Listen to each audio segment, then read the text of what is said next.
hello लोगोफोर नोंथांमोनखौ आंनि YouTube चेनेलाव बरायबाय आसा खालामो नोंथांमोना मोजाङै दङ दायो जोङो दिनै माने मोनसे जायगायाव बेरायहैनो नागिरदों बे जायगाया ओरैबायदि बरिया आरोना माने बे जायगाखौ नोंथांमोना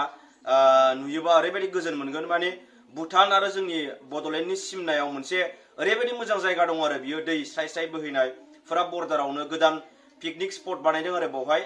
बे एरियानि सेंग्राफ्रा ज' जानानै मोनसे बिराद मोजां जायगा लकेशन सायख'नानै पिकनिक स्पटनि थाखाय बिराद मोजां आरो माने इको टुरिज्म होननानै बेखौ बानायदों आरो बिथांमोना दा जों बे जायगायाव बेरायहैगोन नोंथांमोना नायदो जोङो रेडि जाबाय देलायबाय ओमफ्राय दा आंनि सासे फंबाय लोगो फैगोन ओमफ्राय आंनि आदा दं बिसोरखौ जों ज' लोगो हमनानै माने बेरायहैगोन आरो जोंनिफ्राय बांद्राय गोजान जाया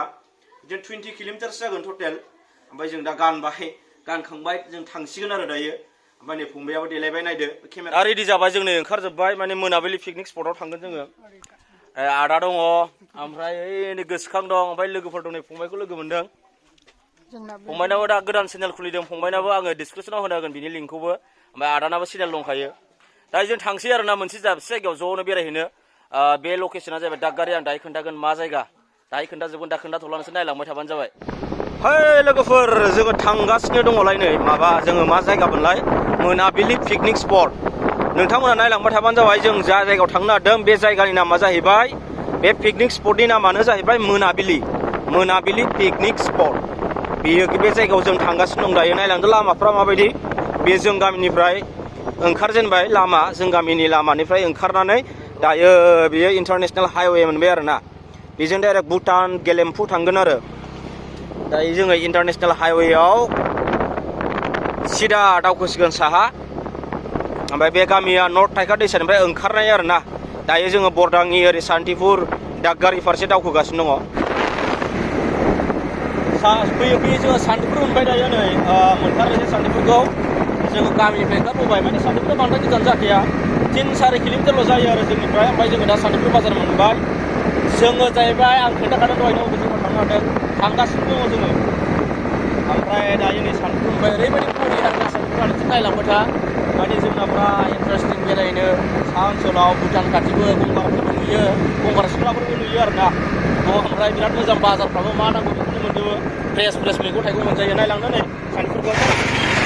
बेनो लोगोफोर सान्तिपुर बाजारा दिनै बाजारबो जादोंमोन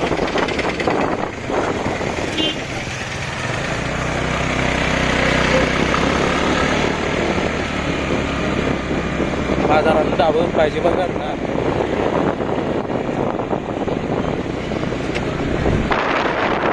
सान्तिपुर मिनि टाउन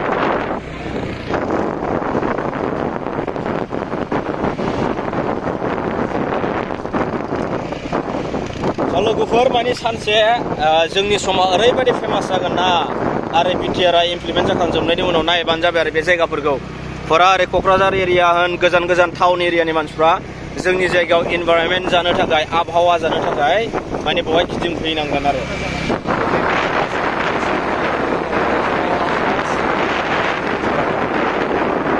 माने सानसे ओरैबायदि जोंनि जायगायाव बेरायनो गोजोन जायगा लानो टाउननि मानसिफ्रा फैगोन आरो बेरायनो बे जाहैबाय सान्तिपुर हाई स्कुल जोंना सिगाङाव सासे बिदा दङ नैबे लामाया जाहैबाय नै ओरै लेफ्ट साइडजों साहा दावखोयोबा लेफ्ट साइडजों नैबे सान्तिपुरनिफ्राय आधा किल'मिटारसो फैनानै आरो नैबे सिमला बागान लामा थांबाय बियो सिमला बागान दायो जों फैयै फैयै नै सान्तिपुरनिफ्राय 1 किल'मिटार साहा दावखोबाय ओमफ्राय दायो नैबे मोनसे लामा मोनगोन नै लेफ्ट साइडजों ओमफ्राय बे लेफ्ट साइडजों थांनाय लामाया जाहैबाय नाकिदारा सहैयो साम' दैसा नाकिदारा लावख्रिगुरि नैबे लामाया नै बे लामाजों नायलांबाय थादो आरो नै जोङो देवस्रि दालां मोननोसै बारा गोबाव गैला दायो जोङो नै लोगोफोर ओरैबायदि स्पिडआव होनोसै माने स्पिडखौनो माने जोङो थांगासिनो दङ फैगासिनो नै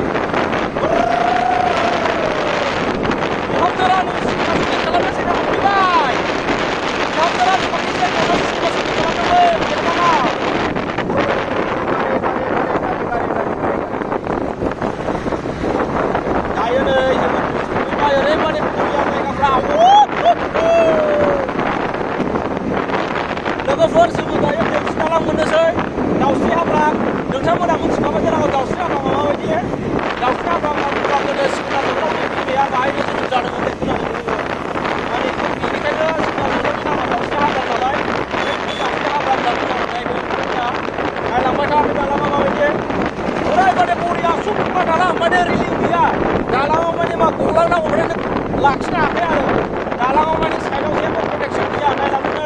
नायदो नै दाउस्रि दालाङा लोगोफोर बेखौ जों बुङो जाहैबाय दाउस्रि दालां फुरा बे रेलिं दंमोन साइडआव माबाजोब्बाय गालांजोब्बाय ओमफ्राय दायो बियो सान्तिपुरनिफ्राय 4-5 किल'मिटारसो साहा दावखोनांगौ आरो ओमफ्राय बेजों दैज्लां समाव लोमजोबो बियो दैया दालां साजों बोहैलांजोबो बिराद साइज नुयो आरो दैया बोहैयोबा दालां साजों नायलांबाय था लोगोफोर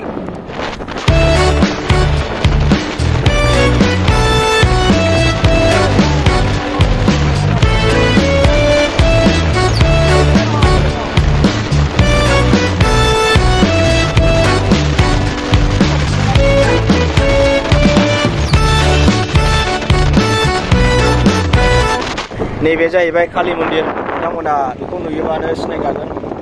बियो माने गोदोनिफ्रायनो फेमास आरोना बे जायगाया दायो बे नै दिनै कालि फुजा नालाय बेवहाय स्टार्ट जादों बेयो कालि मन्दिर आरोना गोदोनिफ्राय फेमास जायगा आरो बियो कालि मन्दिर बे जायगाया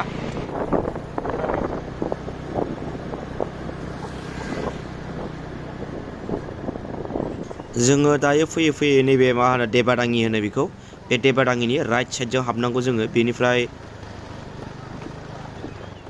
जाया माबायदि बानायनाय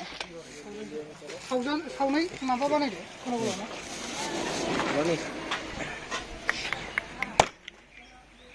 गोलाव गोलाव होदो ओरैजाय औ दाखौ बजागोन नामा बे ना जाबाय बिसिबां गैयालै बिसिबां दागगारियावबा 240 ना अमा बेदर लाबाय जों अमा बेदर लाबाय दा जोङो मोनाबिलि पिकनिक स्पटआव थांसिगोन आरो बेरायहैनो नायलांबाय थादों नोंथांमोना सावना जाहैगोन जों मानि नोंथांमोना कारजों फैबा नैबे गाहायजों सालायनांगोन आरो लामाया दाबो बानायगासिनो दं दासो बिथांमोना बानायदों माने लामाया एसेबां मोजां जाजोबथ'वाखै बाइकआ दा खुनुरुखुम थांनो हायो ओमफ्राय बिसोरो सानसे साननैनि गेजेराव कमप्लिट जासिगोन होनना बुंदों लोगोफोर नायदो लामाया कार लाबोनो एसे डिस्टार्ब जायो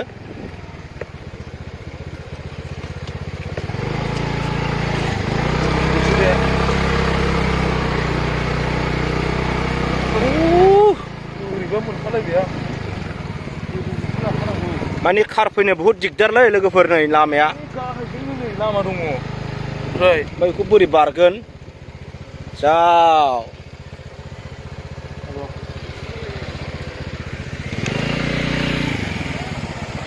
औ बेजोंनो आदा हर सालायनायजों बेजों गोदो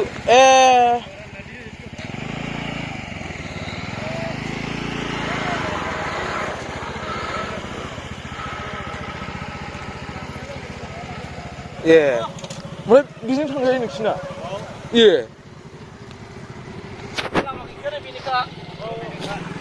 लामाया फैसा माबा बे बागमारानि मानसिया बांद्राय मिथियालै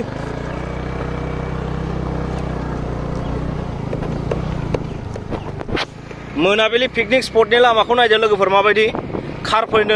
कारा फैनो हाथ'नाय नङा दा लामाखौ फोसाबगासिनो बिसोरो माने दा बाइकजों फैनो आरो एसे गोजान जायो नै खुनुरुखुम फैजागोन कारखौ लाबोजायोबा कार गिदिरा कार फिसाया हाबनो एसे खस्थ' जाथ'दों माने बानायगासिनो आरोना लामाखौ नायलांबाय था बेजोंना जा उदै दं नामालै दालाङा दासो बानायगासिनो गोजामखौ एरफुनानै दासो गोदान बानायगासिनो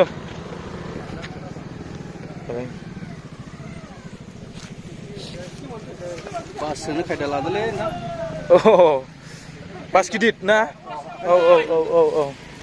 बुट जानांगोन ना औ हासिगोन बेजों थाबायलांजागोन ना थाबायलांजाया थांजागोन ना दासो बानायगासिनो नै लोगोफोर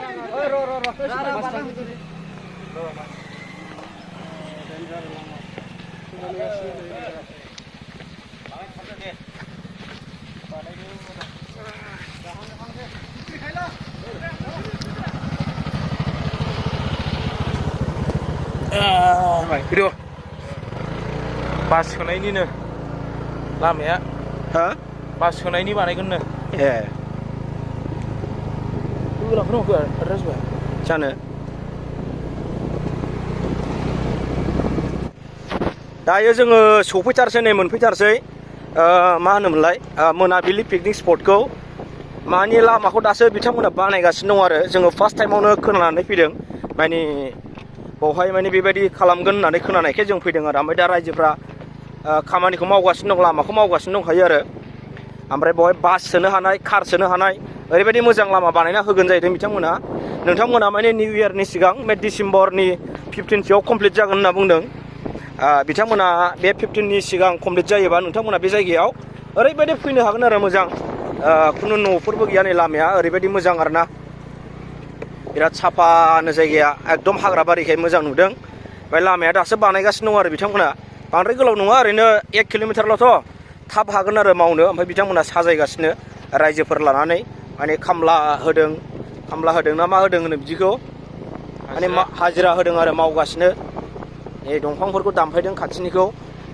लेथ्रा दंफांफोरखौ बोराय दंफांखौ जावखाजोब्बाय नै गासिबो नै बेखौ जावखाबाय नै माबाखौ माने लामा बानायगासिनो आरो बिथांमोना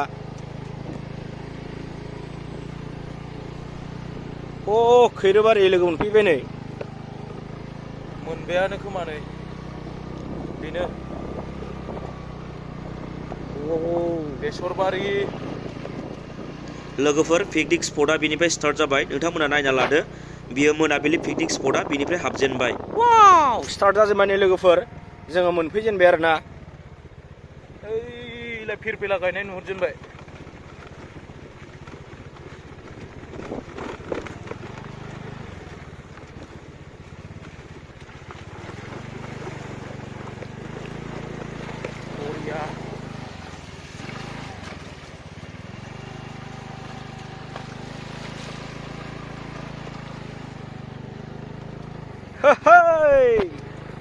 लामाया नाय लोगोफोर माबायदि एसे उनाव खारला लाबोनो हासिगोन लामाखौ फोसाबगासिनो दङ माने रायजोफ्रा हाजोआ नै खाथियावनो ओरैबायदि मोजां नुहुरखाबायना हाजोखौ सिनायहरजोब्बाय आरो नोंथांमोना फैनानै नायफैनो हागोन माने जोंनि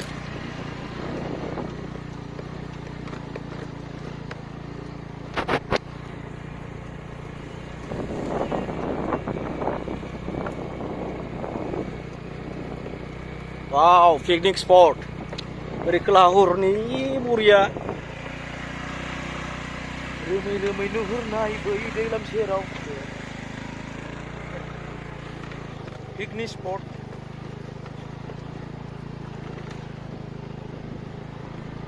ज' बेरायफैगोन मा सोमावोरा नोंलाय मा सोमावो आं सोमावाखै आं हुदाय होखायो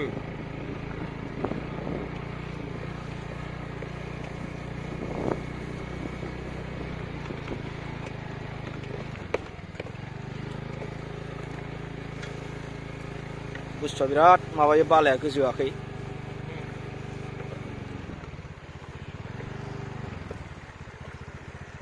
ओंखारलांदो नोङो नैबिजों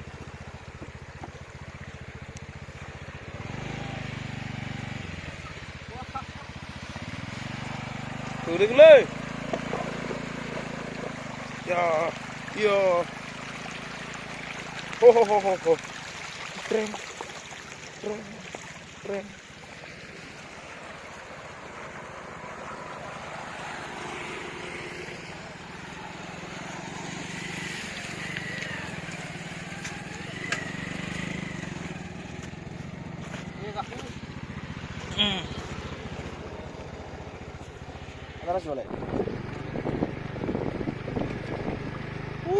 लामाया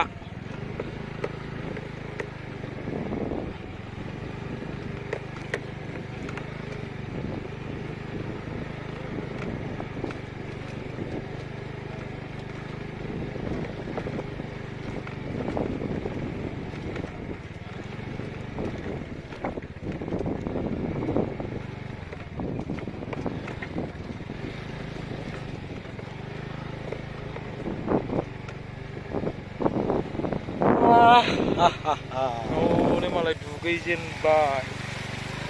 गोदान दैयाव गोदान मानि गोदान जायगायाव दैया नै बिसोर सुफा माबानिफ्राय साबसिनबावसो बियो सरलपारानिफ्राय सरायघाट दालां लोगोफोर ओरैबायदि हेभि दैया ओरैबायदि स्राय स्राय बोहैबोनायनो हाजोनिफ्राय बरिया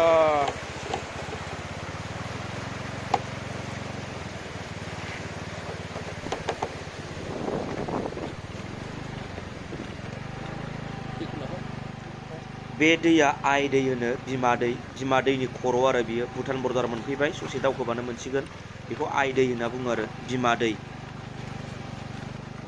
बे हाजोआ बै गोजौआ 3-4 किल'मिटार जागोन ओमफ्राय नैबे गाहायाथ' खाथियावनोसै आरो हाजोआ बिराद मोजां नुहुरो बेनिफ्राय हाजोखौ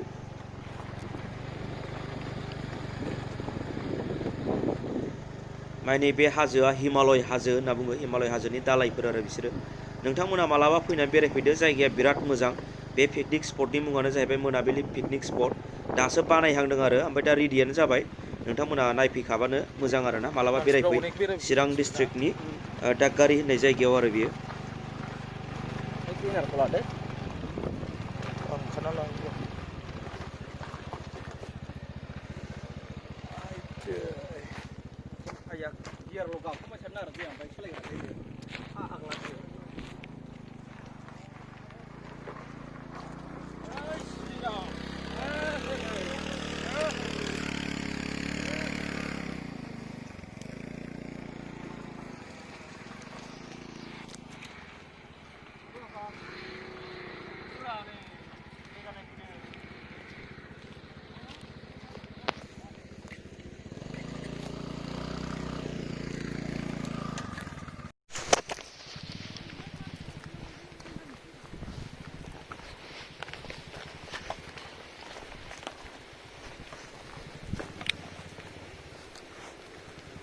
बिराद मोजां लकेसनखौ लाबाय बिसोर खिन्थु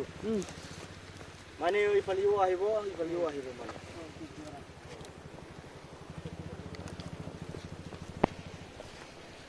माने दासो बानायगासिनो लोगोफोर लामाखौ दाबो कमप्लिट जाथ'वाखै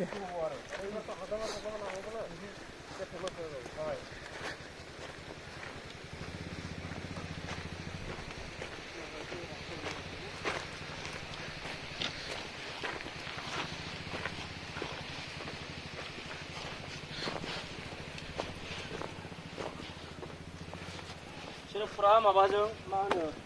फरेस्ट डिपार्टमेन्टजों रायलायनानै बानायदों बिसोरो माने माने खोथा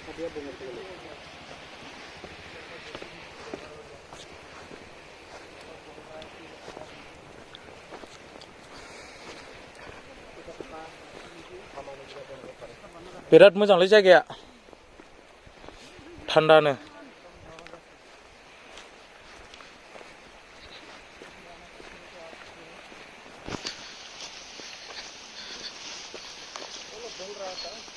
बेवहाय डेन्जार मानसि जाजोबगोनलै नैबाव जायगाया बेखौ फोसाबजोबगोन ना बिसोरो फुरा लांदां खालामगोन बिसोरो बेखौ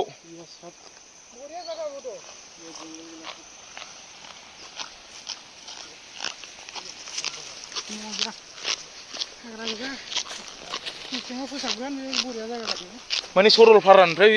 माबाया साबसिन बियो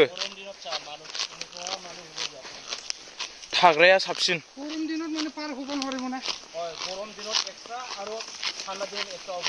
ঠান্ডা দিনত পিকনিক गरम दिनाव बे गादुबा गदे আহিব ইয়াত গাদুব নোৱাৰিব ইমান স্পিডত মৰিব মানুহ গছাও আহিব এই ভিউটো চাব পাৰিব আহি आणि इफाले मानुगिला इफाले जामा নোৱাৰিব सियारानो गंसे खम माथो बेयाव औ गावसोर बिदि होजोबगोन खोमा उनाव गासिबो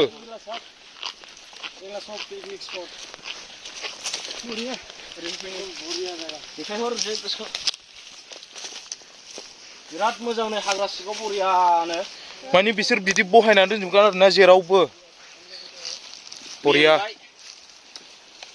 ओमफ्राय दैया खाथियावनोखा नै ओरैबायदि गोजौआव बियो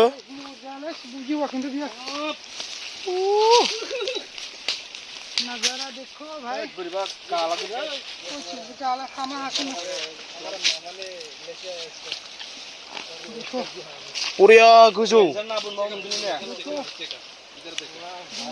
खय फुट गाहायाव दं बे दैया आदा हरो 30 फुटसो जागोनलै बारगोनसो 30 फुटनि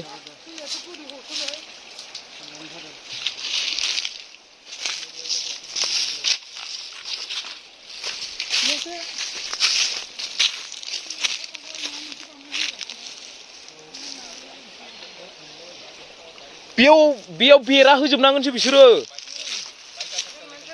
औ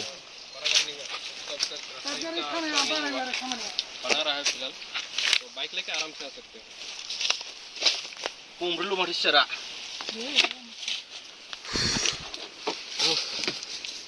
दे गोसोखां बानायदो माखौ मेंबाय नामा नोंलाय एकदम थाबायबोबाय जा गोजान जायगायाथ' बरियाखा खिन्थु माने जों उफाय गैयानो जेबो लाबोआखैमोन माने दा एकदम खालाबायगासिनो नै माबासो दंफांजोंसो हाग्रा बिलाइजों औ दरनैसो बेदर सावजानो नागिरदों ओमफ्राय नै फंबाया बानायगासिनो दं आरो ओमफ्राय साथा आथिङाबो लामायाव नागिरब्रबना लाबोनायसो हेल' लोगोफोर नै जि बुरजा माबाखाबाय आं औ बे बेदर सुगासिनो दं ओमफ्राय नै ओरैजाय नै अराबो जोंबाय ओरै नै बानायगासिनो दङ नैबे सासे बुन्दुआ नै माबा खालामगासिनो दङ फन रायलायदों लोगोजों ओमफ्राय नै ओरै बेदर सावनो थाखाय एकदम टेकनिक्सआ डेन्जार डेन्जार ओंखारगासिनो फर्मुलाया औ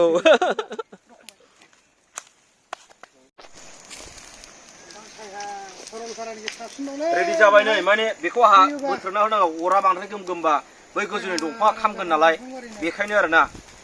बेखौ एसे एसे बोस्राना होबाय थानांगौ बिराद गरम जाबाय माने बियो मानसिया एसे अलथिया नालाय ओंखायनो बे बिबानखौ होबाय जोङो होद बिदि होनाब्रा बेखौ आं बानायजोबनायसो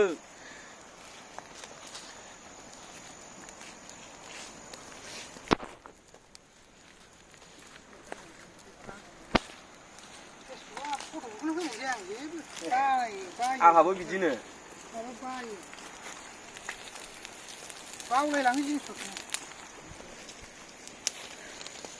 मा सानसै आरो अ दे मोनोना मोना नाखौ सोंहरदोरा बेनाव दिनैसो फार्स्ट टाइम नामा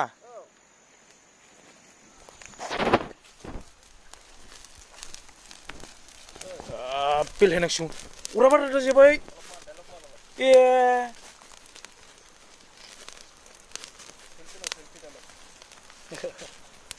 खाम होजोबगोनसो नामा सिबिले खामालै एसे अर सालायनांबासो गोथाव जायो माथो गोसोमसो जाजोब्बाय नै सायावनो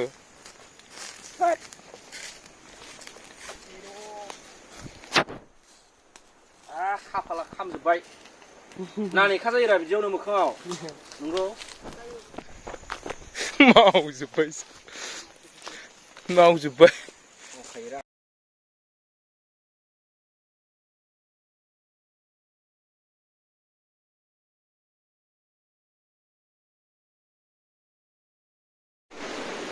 नायदो लोगोफोर बिसिबां समायना हाजोआ ओमफ्राय बेजों दङ दै बोहैनाय बेजों ओरैहाय जाबाय नै बेनो बेरायग्राया बे गोजौआनो जाहैबाय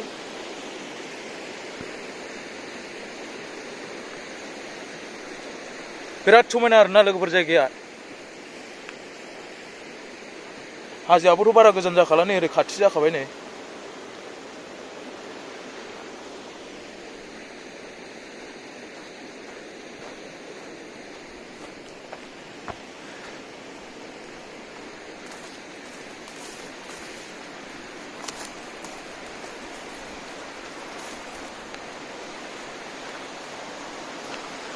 नोंथांमोनाबो मालाबाफोर बेरायफैनो गोसोबा बेरायफैनो हागोन माने दासो बानायहांनाय लोगोफोर माने बियो डिसेम्बर बा जानुवारि बेफ्रावसो कमप्लिट जाहैनो हागौ बा जानायबो नङा जानो हागौ लामाया खिन्थु ओरैबायदि गाज्रि दायो ओरै ना सारगासिनो दं नै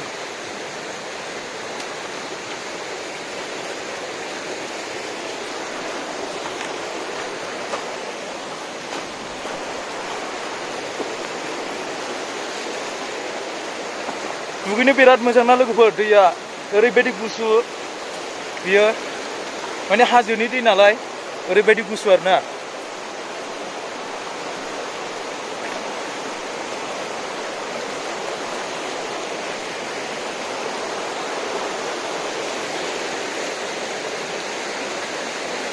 ओरै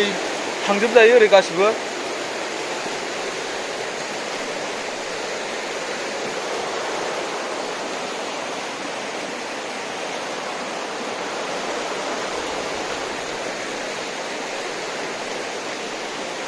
बांद्राय बेरायजाया लोगोफोर हारसिं बेयाव माने मैदेरबो फैलाबायो होनदों थांफिननोसै आं सिगां जा जायगायाव दंमोन बेयाव थांफिननोसै आरोना दे होमबा लोगोफोर